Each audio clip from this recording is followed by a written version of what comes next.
The divider made sense because we wanted something that would separate the ice from a bottle so that we could lift the bottle in and out of the cooler, but still allow the bottle to be cool.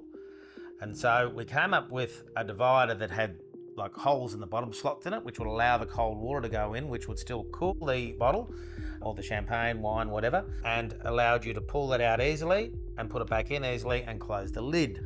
We also want to be able to bring champagne flutes or wine glasses or tumbler glasses with us. How can we incorporate all of that into this as well? A divider was no longer going to fit that bill. And so we then came up with different variations of it, and we employed an industrial designer to help us with different designs. And eventually we came up with something that we said, hang on, I think we've got it.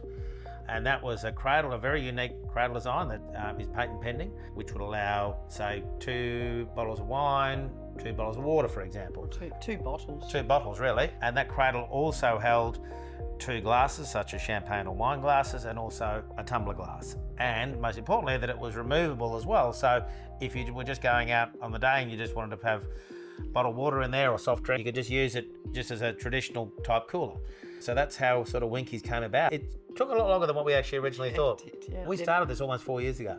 Well, the designs were never quite right with the cradles, so we kept going back to refine. Yeah.